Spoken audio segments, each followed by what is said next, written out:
Profil Dr. Sunardi terduga teroris yang ditembak Densus 88. Terduga teroris Dr. Sunardi tewas ditembak tim detasemen khusus atau Densus 88 anti teror Polri di Sukoharjo, Jawa Tengah karena melakukan perlawanan secara agresif kepada petugas.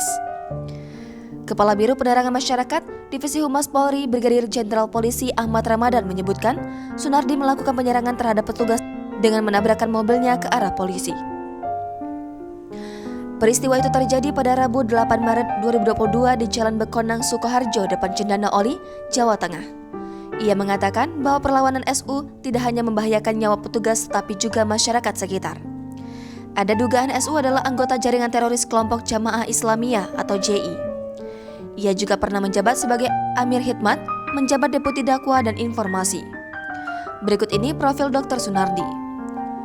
Dr. Sunardi berusia 54 tahun atau SU membuka praktik di rumahnya di RT 3 RW 7 Kampung Bangun Harjo, Kelurahan Gayam, Kabupaten Sukoharjo, Provinsi Jawa Tengah.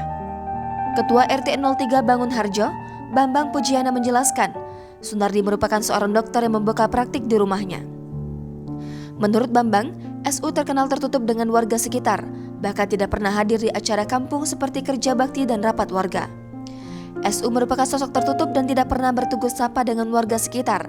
SU baru terlihat jika akan ke masjid dan langsung pulang ke rumah jika selesai beribadah. Menurut dia, SU dan keluarganya bukan warga asli Kelurahan Ganyang, melainkan pendatang yang membeli rumah di Sukoharjo.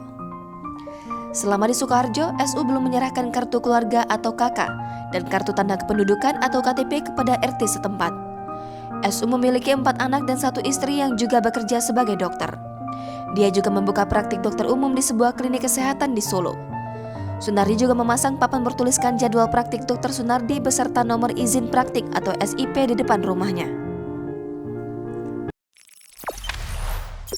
Jangan lupa subscribe, share, komen, dan like ya!